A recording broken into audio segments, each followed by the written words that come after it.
Sentire Media. Hello, you.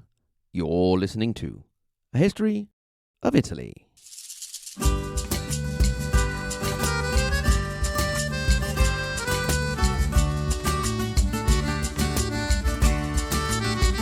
Episode 170, The Gonzaga of Mantua. E non posso più accucciarmi e così ritorno su, lascio i colli nelle valli tra due salici piangenti, io ritrovo la speranza di un amore che ormai fu. In our recounting of the Italian wars, we spoke in particular of the Battle of Fornovo and the fact that the Italian allied troops were commanded by the Marquis of Mantua, Francesco Gonzaga II. Since we mentioned him and Mantua, it's only fair we take a closer look at them. First of all, Mantua. Now, I think I've mentioned before that every Italian city has something beautiful or unique, and most of them have a river or something like that. Remember, Italy has more UNESCO World Heritage sites than any other country in the world. Mantua has something extra, as it's surrounded by lakes, and the view you can get of the city from the lakes and vice versa is truly enchanting. The lakes are artificial, having been created using the Mincio River, and the incredible thing is that this was done not in recent times with earth-moving machines, but in 1190 by Bergamo engineer Alberto Pitentino.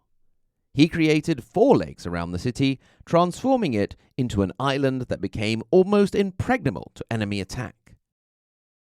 Evidently, after all the effort of creating their lakes, they ran out of creative genius when it came to naming them because they were called Upper Lake, Middle Lake, and Lower Lake. Today, it is those 3 of 4 lakes that still exist, making Mantua Peninsula. The lakes are actually at different levels, the fact having been used in the past and still today to power water mills and provide energy.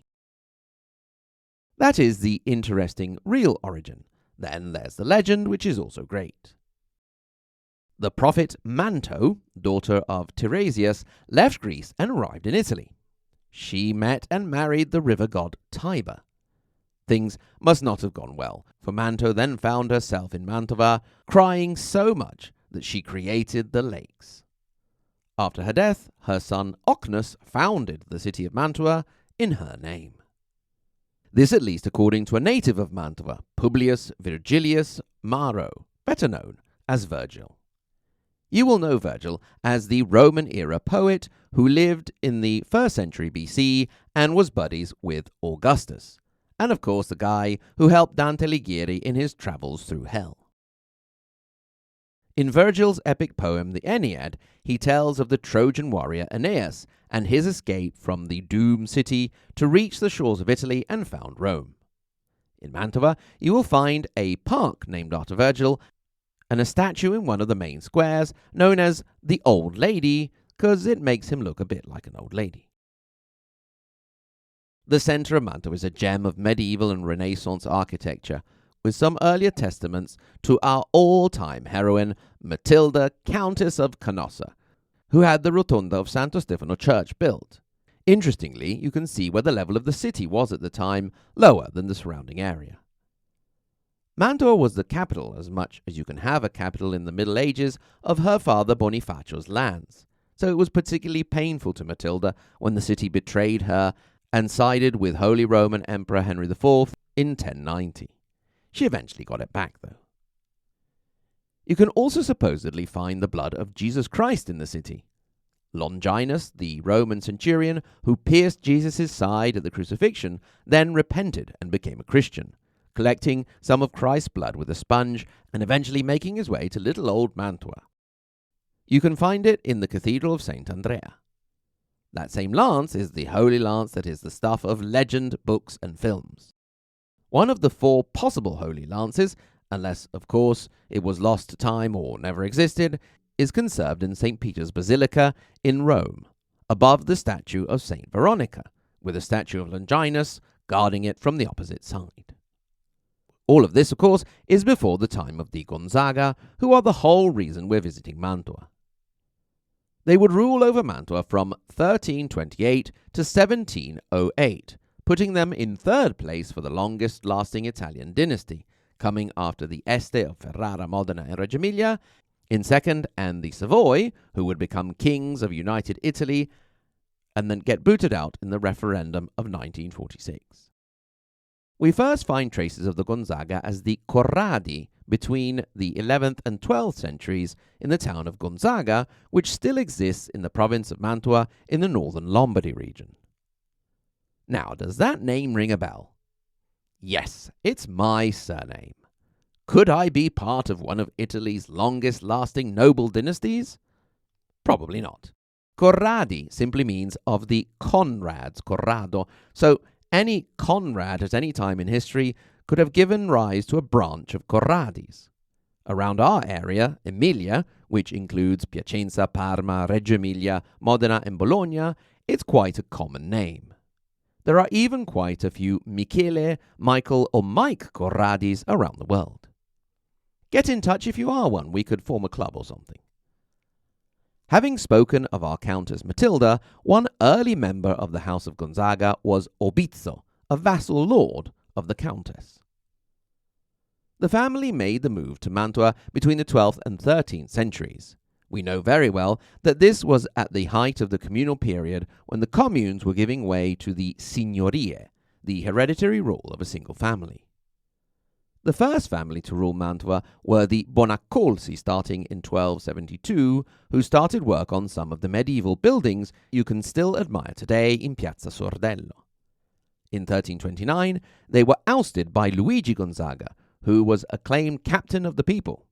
He had quite a long life, celebrating his third marriage at the age of 72, and he would last another 20 years. Their influence now extended over the nearby towns of Mirandola, Luzzara, and Reggiolo, as well as Reggio Emilia for a time, but that was then sold off to the Visconti of Milan in 1377. In 1394, Francesco I Gonzaga was made a count. Remember that our guy, Francesco Gonzaga, the commander of Fornovo, was Francesco II. It was only 5 years later, after just being made counts, that the Gonzaga risked losing their hold on Mantua, possibly forever. Indeed, the rising power of Milan under new Duke Gian Galeazzo Visconti had been eyeing what was now a new county for some time. If there was one positive aspect of having all these different entities in late medieval and early modern Italy, the republics, counties and duchies and marquisates and kingdoms, it was that nobody really wanted any other power to dominate too much over the others. Unless it was they themselves doing the dominating, then that was fine. That meant that whenever anyone tried to bully smaller neighbors, many forces would step in to help.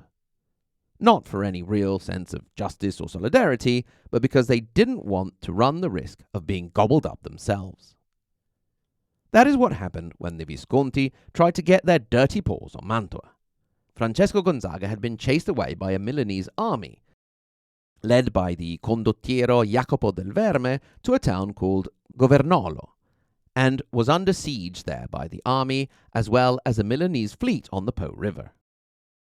Meanwhile, Carlo Malatesta of the Malatesta dynasty of Rimini, an ally of the Gonzaga, was coming to the aid of Francesco and had been round Venice, Ferrara, and Bologna to ask for help.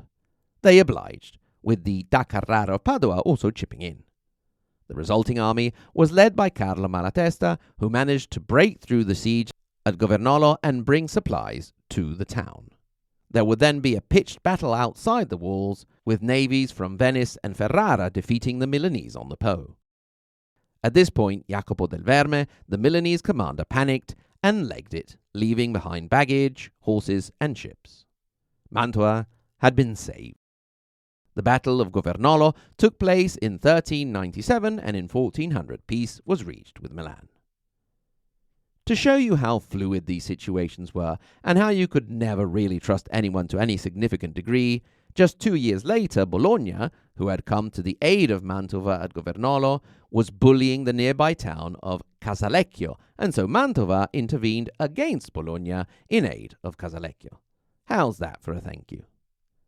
The Gonzaga now had some time to consolidate their state and eliminate the last traces of communal liberty, setting up a consilium domini, a sort of government of the signore. For good measure, they also helped out their new buddies Venice in their struggle against the da Carrara of Padova, who in turn had been among the group helping Mantua. The Gonzaga continued to expand and consolidate, and in 1432 they were rewarded for their efforts by being made marquises by Emperor Sigismund, allowing them to use the imperial eagle in their standard. The first marquis was Francesco Gonzaga. We know very well that this century was that of the great cultural rebirth known as the Renaissance, and Mantua was no exception, with a flourishing of art and architecture in the city.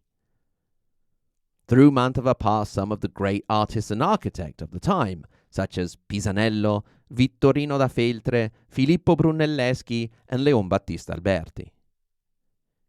You can admire a lot of this in Mantua today, although unfortunately, due to the Gonzaga's attempt to get themselves out of poverty towards the end and the Napoleonic invasion of Italy, a lot of artwork was either sold off or stolen. Great impetus was given to the Renaissance in Mantua by Marquis Ludovico III in his long-lasting reign from 1444 to 1478, almost 35 years. He was a true Renaissance prince and champion of the arts. The painter he really wanted, and had to insist on for years, was the Padua-born Andrea Mantegna, considered the first classicist painter. When the artist did finally come to Mantua in 1460, the Marquis may have regretted it, because Mantegna was apparently almost impossible to put up with. Fussy, quick to anger, and paranoid, he managed to get into arguments and sent complaints to the Marquis almost daily, from issues with artistic commissions to people supposedly stealing his apples. What's more, whenever he was called to represent the Gonzaga, he refused to touch them up and make them look good, but obsessed by realism as he was, he drew them as quite ugly, accepting only to get rid of Federico Gonzaga's hump. Ludovico put up with all of this and even gave Mantegna funding to build his own fancy house, which you can still admire in Mantua today. You can also see one of his most famous early works in the city, the Camera degli Sposi, the room of the newlyweds in the castle of San Giorgio, which is now a part of the complex of the Palazzo Ducale. Aside from being a patron of the arts, Ludovico III was also a shrewd politician, managing to pull off a delicate balancing act between the papacy and the empire, but also closer to home between Milan and Venice. When Pope Pius II got it in his head that he wanted to organize a crusade to free Constantinople, Mantova was chosen as the location to launch the idea from with a diet, as in a meeting, not abstaining from food. Although Ludovico had absolutely no intention of leaving his marquisate and heading off to a hopeless war in the east, he was quite happy to play host to increase the prestige of Mantua. As we know, and luckily for most of those involved, Pius II died before the crusade could actually depart. 1478 brought a bout of plague to Mantova and took Marquis Ludovico with it.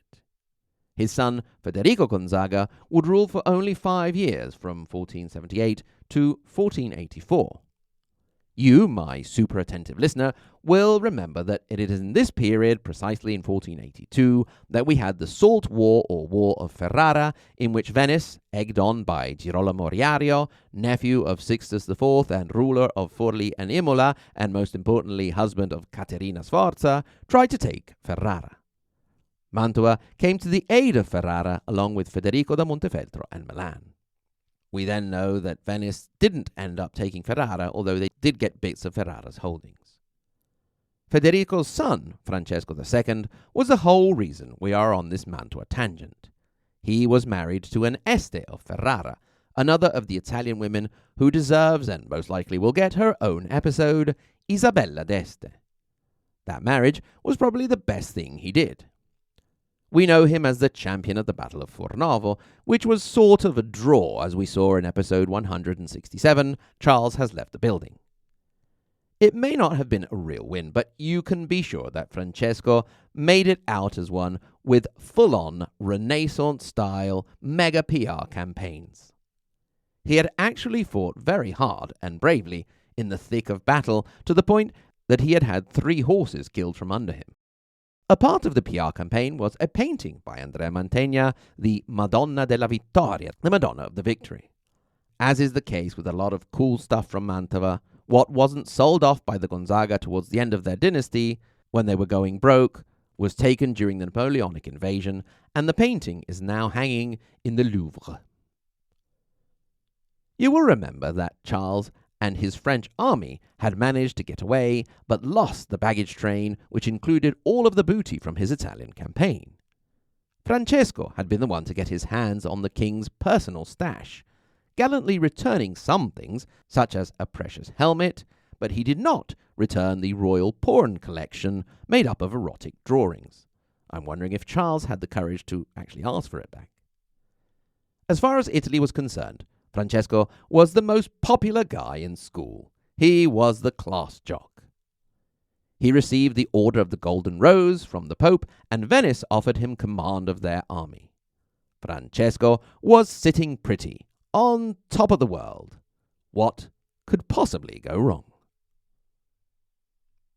Well, we won't be back to visit with the Gonzaga for a while, so I'll just tell you that some things did go a bit off, but they would become dukes not too far into the next century, which is always a nice little thing to happen to you. Thank you very much for listening, and stay tuned after the credits for the sketch. Can you guess what it's going to be about? A History of Italy podcast is a Sentire media production created and hosted by me, Mike Corradi, and produced by my wonderful Patreon supporters, who I would like to take the opportunity to thank, starting from the 3rd part of the Margherita Hack and Galileo Galilei level, and they are Mike M, Neville, Niels, Paradise, Patrizia K, Peter F, Rachel, Rocco B, Roberta D, Rod L, Rodney N, Rudy F, Russell F, Sandra P, Scott L, Sean M, Shelby, Shelley, Steve S, Stephen, and Tap Dance Down Under. And of course, we cannot ever forget the Tippy Top, Maria Montessori, and Ante Alighieri level, Lisa K, Andrew M, Peter W, David L, David C, J W, Sen, David A, Karen D, Peter F, Helenka, Kaiser Bosch, Brigid, Dallas, and Joseph V. Thank you very much. If, like them, you would like to have access to ad-free episodes and extra content, please do so by going to ahistoryofitaly.com, going to the support page, and clicking through to Patreon. Then, of course, you can get in touch anytime you like for any reason. hello@ahistoryofitaly.com or via social media. I look forward to hearing from you. Once again, thank you very much for listening, and until next time, arrivederci.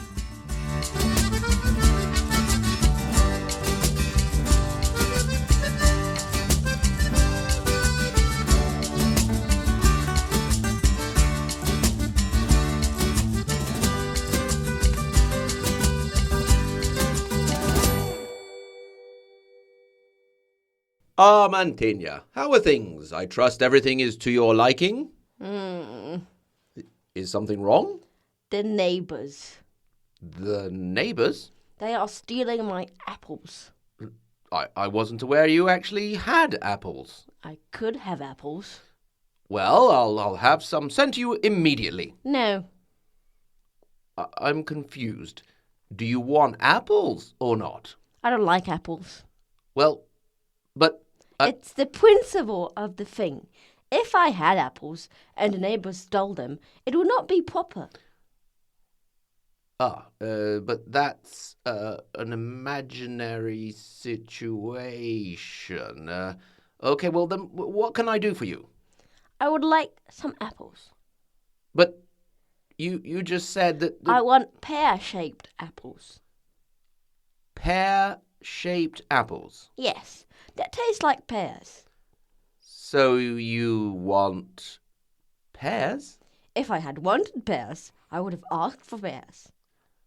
Okay. I'll have some pear-shaped, pear-tasting apples sent to your house. Good, good. Then I might paint your son a little less ugly. My son isn't ugly. He's hideous.